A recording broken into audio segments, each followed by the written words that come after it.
Welcome to Nanak classes. दोस्तों, Nanak classes के YouTube channel पे आपका स्वागत है। आज है 6 जून और 6 जून 2022 के जितने भी most important Rajasthan current affairs के क्वेश्चन बनते हैं आज हम उनका डिस्कस करेंगे।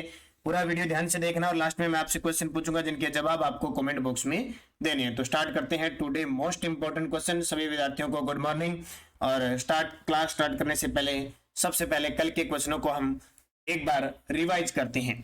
यूडीएच मंत्री शांति कुमार धारीवाल ने बुक माई चौपाटी ऐप लॉन्च किया। इसका संबंध किससे है? तो राजस्थान आवासन मंडल से। भारत स्काउट्स व गाइड्स का अंतरराष्ट्रीय कमिश्नर किसे नियुक्त किया गया है? तो निरंजन आर्य, जो हमारे राजस्थान के पूर्व मुख्य सचिव रह चुके हैं। मिट्टी को बचाने के लिए ईसा फाउंडेशन के साथ एमओयू पर हस्ताक्षर करने वाला देश का दूसरा राज्य कौन सा बन गया? राजस्थान। पहला कौन सा है? गुजरात। मनरेगा में 100 दिन के अतिरिक्त 25 दिन का रोजगार राजस्थान में किस योजना के तहत दिया जाएगा? तो मुख्यमंत्री ग्रामीण रोजगार गारंटी योजना राजस्थान। महाराणा प्रताप की जयंती पर किस स्थान पर महाराणा प्रताप का पेनोरमा बनाने की घोषणा हुई है? तो चावंड। और चावंड कहां पे है? उदयपुर के अंदर। मेवात क्षेत्र विकास कार्यक्रम की शुरुआत कब हुई? 1986-87 में। ये थे कल के क्वेश्चन जिनको हमने एक बार क्विक रिवीजन किया है। अब स्टार्ट करते हैं आज के क्वेश्चन। उससे पहले जिस विद्यार्थी ने हमारे चैनल को सब्सक्राइब नहीं किया जरूर करें, बेल आइकन का घंटा दबाएं और वीडियो को लाइक जरूर करें, शेयर करें। और जिसने अब तक हमारे नानक क्लासेज ऐप को डाउनलोड नहीं किए गूगल प्ले स्टोर से, वीडियो की डिस्क्रिप्शन में लिंक है, नानक क्लासेज ऐप डाउनलोड कर लीजिए क्योंकि उसमें लगातार आपके लिए राजस्थान करंट अफेयर्स, कंप्यूटर अनुदेशक, राजस्थान जीके की क्लास चल रही है। और जल्द ही वीडियो मेंस के आपको भी मॉडल पेपर डाले जाने की शुरुआत आज से होने वाली है। तो तैयार रहिए, मस्त रहिए। और कल सभी ने पिछले 6 महीने का राजस्थान करंट अफेयर्स का जनवरी से जून 2022 का वीडियो देख लिया होगा। जिसने नहीं देखा जरूर एक बार देख के जाएं। तो स्टार्ट करते हैं आज की क्लास। पहला प्रश्न देखिए, देश का सबसे बड़ा बर्ड हाउस किस जिले में बनाया जाएगा? यानी बनाया जाएगा। देश का सबसे बड़ा बर्ड हाउस, पक्षी हाउस बनाया जाएगा। ये बनाया जाएगा बीकानेर के अंदर। राजस्थान का ही नहीं, देश का सबसे बड़ा बर्ड हाउस होगा। तो देखिए, गुजरात में बने बर्ड हाउस को अब तक देश का सबसे बड़ा पक्षी घर माना जाता था। बर्ड हाउस यानी पक्षी घर। अब बीकानेर में इससे बड़ा आरामदेह पक्षी घर बनाने की तैयारी है। राज्य जीव जंतु कल्याण बोर्ड की मीटिंग में इस पर सैद्धांतिक सहमति बन गई। प्राथमिक तौर पर इसके लिए पब्लिक पार्क या उससे आसपास कोई जगह चिन्हित करने का निर्णय हुआ है। तो कहां पे? बीकानेर के अंदर इसकी घोषणा हुई है। देश का सबसे बड़ा बर्ड हाउस बनेगा बीकानेर के अंदर। तो ये आपके लिए इंपॉर्टेंट बन जाता है। अब बीकानेर की बात आई है तो कुछ चीजें आपको याद रखनी है। बीकानेर की जो सीमा है वो पाकिस्तान से लगती है। किसे? पाकिस्तान से 168 किलोमीटर लगती है, जो सबसे कम है। लेकिन बीकानेर जो मुख्यालय, जिला मुख्यालय, वो पाकिस्तान से सबसे दूरी पर है, जो अपने 4 जिले लगते हैं। बीकानेर के अंदर मेगा फूड पार्क केंद्र सरकार के द्वारा बनाएगा। अभी वो प्रस्तावित है, जब बनेगा। और बीकानेर में एक अंतरराष्ट्रीय बॉर्डर है सांचू पोस्ट, जिसको जल्द ही अब पर्यटकों के लिए खोला जा रहा है। जैसे हिंदू मलकोट है, इधर तन्नोट है, उसी प्रकार सांचू पोस्ट को तैयार करके किया जा रहा है। तो इंपॉर्टेंट बन जाता है बीकानेर। बीकानेर शहर की स्थापना 1488 में राव भीका के द्वारा की गई थी और 1465 में यहाँ क्या की गई थी? राठौड़ वंश की स्थापना राव भीका के द्वारा की गई थी। चलते हैं दूसरे क्वेश्चन की तरफ। राजस्थान में गर्भवती महिलाओं के लिए विशेष स्वास्थ्य देखभाल अभियान अंचल किस जिले में शुरू किया गया है? राजस्थान में गर्भवती महिलाओं के लिए विशेष स्वास्थ्य देखभाल अभियान अंचल किस जिले में शुरू किया गया है? करौली जिले के अंदर किया गया है। कहां पे? करौली जिले में किया गया है। तो देखिए, राजस्थान में गर्भवती महिलाओं के लिए करौली जिले में एक विशेष स्वास्थ्य देखभाल अभियान अंचल शुरू किया गया है। इस अभियान से 13,000 से अधिक महिलाएं लाभान्वित हो चुकी है। अभियान के दौरान 13,144 गर्भवती महिलाओं का उनके हीमोग्लोबिन के स्तर के लिए परीक्षण किया जाएगा, जिनमें से 11,202 को एनीमिक पाया गया। यानी 13,144 गर्भवती महिलाओं का हीमोग्लोबिन के स्तर का परीक्षण किया गया, उसमें से 11,202 में एनीमिया पाया गया। देखो, यानी खून की कमी पाई गई। इन महिलाओं को सही दवा और जरूरी पौष्टिक आहार लेने की सलाह दी गई। उन्हें खुद को तनाव मुक्त रखने की सलाह दी गई। तो अभियान कौन सा? आंचल। इस प्रकार के क्वेश्चन आपसे पूछे जा सकते हैं। पहले तो ये पूछा जा सकता है कि आंचल अभियान है वो किससे संबंधित है? तो गर्भवती महिलाओं के लिए संबंधित है। किस जिले में इसकी अभियान की शुरुआत हुई है? करौली जिले में इसकी अभियान की शुरुआत हुई है। स्वास्थ्य देखभाल के लिए इनकी स्पेशल जांच वगैरह की जाकर उन्हें किस प्रकार का भोजन खाना चाहिए, क्या खाना चाहिए, किस प्रकार तनाव मुक्त रहना चाहिए, सारी चीजें इन्हें बताई गई। तो ये आपके लिए इंपॉर्टेंट बन जाता है। अब देखिए करौली जिला विशेष की बात करते हैं। करौली का नाम आया क्योंकि बहुत कम धौलपुर, करौली, सवाई माधोपुर उनके नाम बहुत ही कम, कभी महीने में एक बार ही मुश्किल से आ पाते हैं। तो देखिए ताजा करौली की बात करें तो हाल ही में करौली के केला देवी अभयारण्य को प्रदेश का 5वां टाइगर रिजर्व बनाने का प्रस्ताव हो रहा है। कौन सा? केला देवी जो अभयारण्य है, ठीक है। केवला देव तो है भरतपुर के अंदर, केला देवी है करौली में। अब ये 5वां प्रस्ताव रखा है, बने न बने वो अलग बात है, क्योंकि हमारे राजस्थान में इससे पहले 4 बन चुके हैं, रणथंबोर, सरिस्का, मुकुंदरा हिल्स और चौथा रामगढ़ विस्तारी। अब 5वां से एक और घोषित कर दो, कितने कर दो, जब तक पूरा घोषित नहीं होगा वो 5वां कहलाएगा। तो इसको ध्यान रखना। फिर दूसरी बात ध्यान रखो, करौली के क्रीरी ग्राम पंचायत शराब ठेका मुक्त होगी। करौली की पहली और प्रदेश की 10वीं है। करौली जिले के सुंदर सिंह गुर्जर ने टोक्यो ओलंपिक में भाला फेंक में कांस्य पदक जीता था। बहुत बड़ा नाम है सुंदर सिंह गुर्जर का। और सुंदर सिंह गुर्जर ने 64.01 मीटर तक भाला फेंक कर ये ब्रॉन्ज मेडल जीता था। इसको भी याद रखना, गहराई से प्रश्न पूछ लेते हैं कि टोक्यो ओलंपिक में सुंदर सिंह गुर्जर ने कितने मीटर भाला फेंक के कांस्य पदक जीता? 64.01 मीटर। श्री महावीर जी करौली में पाया जाने वाला संकर बाजरे की एकमात्र ऐसी किस्म है जिसके लिए सिंचाई की आवश्यकता होती है। ये भी प्रसिद्ध है। बतख के आकार वाला जिला करौली और धौलपुर है। जब आप करौली धौलपुर को देखोगे तो ऐसा लगता है जैसे बतख बैठी है। और करौली जिले का गठन 19 जुलाई 1997 को हुआ था। ये राजस्थान का 32वां जिला है। कौन सा? राजस्थान का 32वां जिला है। तो ये मुख्य बात ध्यान रखना। इसके अलावा करौली में केला देवी का मंदिर है जहाँ मेला लगता है, लांगुरिया नृत्य किया जाता है, लांगुरिया गीत गाए जाते हैं, कालीसील नदी के किनारे है। इसके अलावा करौली जिले की जब हम बात करते हैं, ये लाल पत्थरों के लिए भी प्रसिद्ध है। और यहाँ एक बांध बना हुआ है करौली जिले में, पांचना बांध, जो मिट्टी से बना बांध है, अमेरिका की सहयोग से बनाया गया। तो ये चीजें आपके लिए बूस्टर डोज में हमेशा काम आती रहती है, अच्छे तरीके से इन्हें पढ़ते रहना। तीसरा प्रश्न देखिए, बजट 2022-23 में शहरों में रोजगार सुनिश्चित करने के लिए कौन सी योजना लागू की गई, जिसके ऐप का लोकार्पण कल यूडीएच मंत्री शांति कुमार धारीवाल ने किया। यानी बजट 2022 में एक योजना आई थी, जैसे मनरेगा चल रही है ग्रामीण क्षेत्र में मनरेगा, उसी प्रकार शहरी क्षेत्रों में भी रोजगार सुनिश्चित करने के लिए सरकार ने एक योजना लागू की है जिसका नाम है इंदिरा गांधी शहरी रोजगार गारंटी योजना। इंदिरा गांधी शहरी रोजगार गारंटी योजना, ये समझ लो एग्जाम में आपको मिलेगी, क्योंकि पिछले बजट में सरकार ने एक योजना स्टार्ट की थी शहरी क्षेत्र में, इंदिरा शहरी क्रेडिट कार्ड योजना, जिसमें 50,000 रुपए का ऋण ब्याज मुक्त दिया जा रहा है। 5 लाख इससे लाभान्वित हुए और ये बार बार पेपर में आया। तो अब याद रखना, इंदिरा गांधी शहरी रोजगार गारंटी योजना।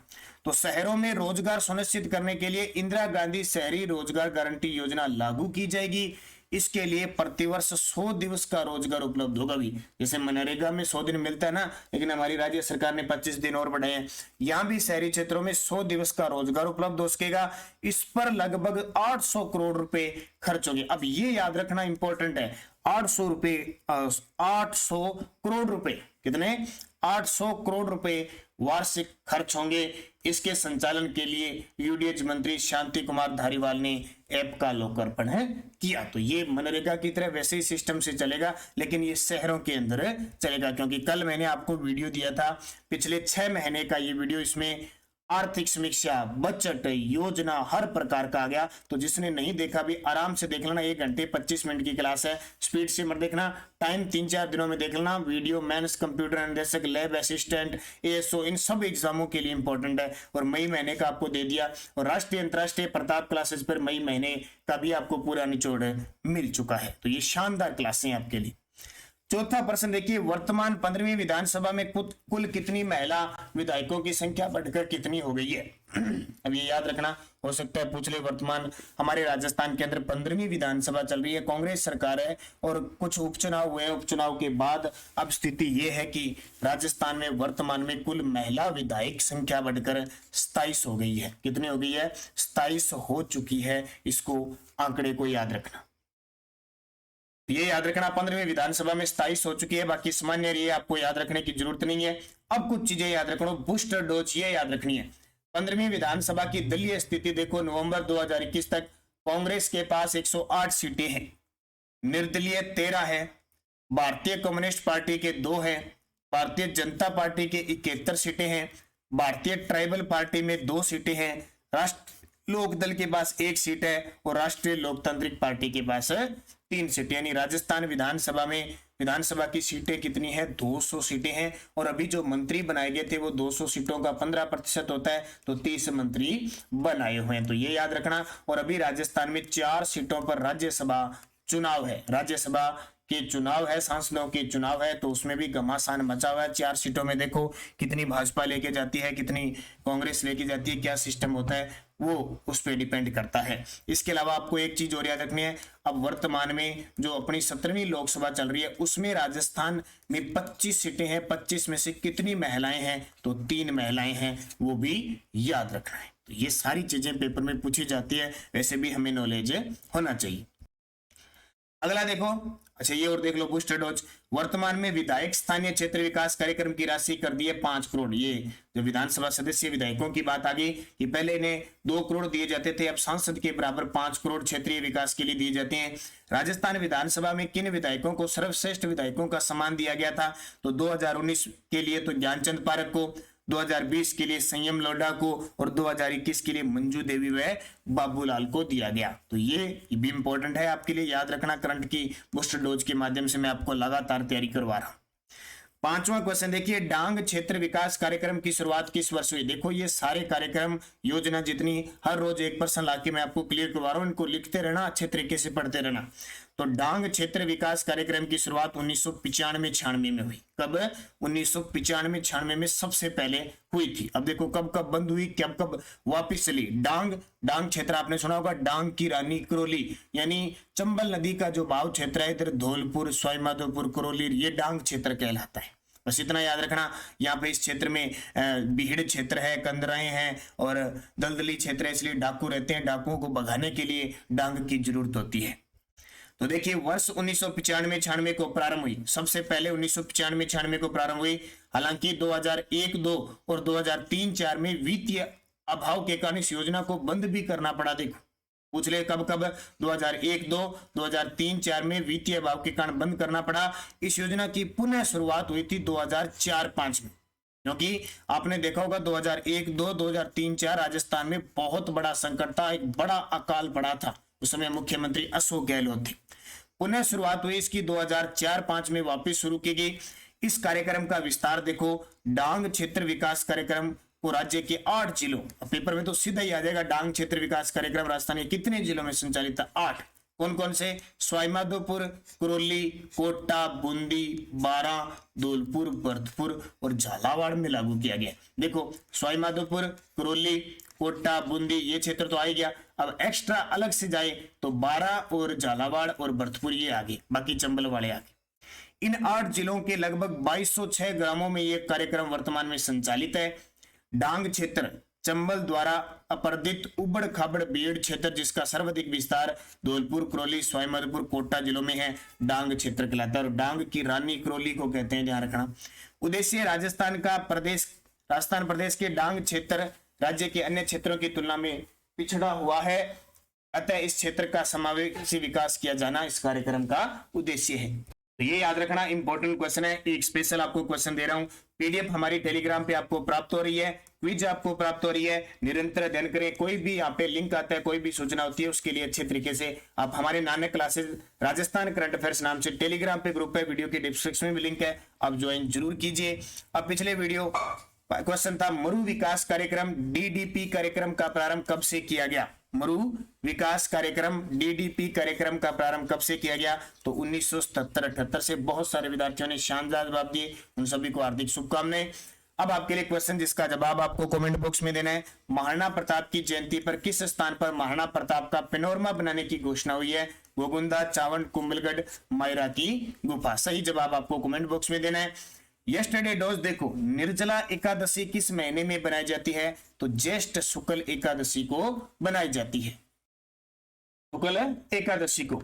हीरे जवाहरात के लिए राजस्थान का कौन सा जिला प्रसिद्ध है? तो जयपुर, क्योंकि इसे पन्ना नगरी भी आपको कहते हैं, पन्ना मंडी भी कहते हैं जयपुर को। जरगा की पहाड़ी पर कौन सा किला स्थित है? कुंभलगढ़। ये वही किला है कुंभलगढ़ के कटारगढ़ के बादल महल में जहां महाराणा प्रताप का जन्म हुआ था। इसी कुंभलगढ़ के कटारगढ़ में महाराणा उद्दा की, उसके महाराणा कुंभा की उसके पुत्र उद्दा ने हत्या की थी। ये कुंभलगढ़ वही है जहां पे महाराणा उदय सिंह का पालन पोषण हुआ था। ये वही कुंभलगढ़ है जिसको 1578 में शाहबाज खान ने जीता था। तो बहुत सारी बातें आती है कुंभलगढ़ के लिए। गुजरात और पाकिस्तान से सीमा बनाने वाला राजस्थान का जिला बाड़मेर जिला है। और पाली जिला किस संभाग में आता है? जोधपुर में। पांचों क्वेश्चन आपको कल दिए थे, बहुत सारे विद्यार्थियों ने शानदार जवाब दिए, उन सभी को हार्दिक शुभकामनाएं। अब नेक्स्ट रोज राष्ट्रीय मरु उद्यान जो जैसलमेर और बाड़मेर में है, इसकी स्थापना कब हुई? ज्यादातर जैसलमेर में ज्यादा भाग है तो इसलिए नाम आता है जैसलमेर। राष्ट्रीय मरु उद्यान जैसलमेर की स्थापना कब हुई? अकबर द्वारा प्रताप के पास भेजा गया प्रथम राजदूत था। राणा सांगा ने किस युद्ध में बाबर की सेना को हराया था? ख्वाजा मोइनुद्दीन चिश्ती के गुरु कौन थे? और संत जामोजी का जन्म किस जिले में होता? ये पांचों अभी ताजा क्वेश्चन पेपर में पूछे गए हैं, तो अच्छे तरीके से जवाब देना है शानदार। जिसको आंसर पता नहीं होता वो ढूंढ के दे सारे विद्यार्थी। और जाते जाते वीडियो को लाइक करना है, शेयर करना है। निरंतर हमारी सुबह 7 बजे ये क्लास आती है, एक छोटी सी क्लास 14 से 15 मिनट की क्लास आपको प्राप्त होती है, क्योंकि ये क्लास डेली, वीकली, मंथली हर एक प्रकार की हमारी क्लास निरंतर आपको मिलती रहती है। तो धन्यवाद। जय हिंद, जय भारत।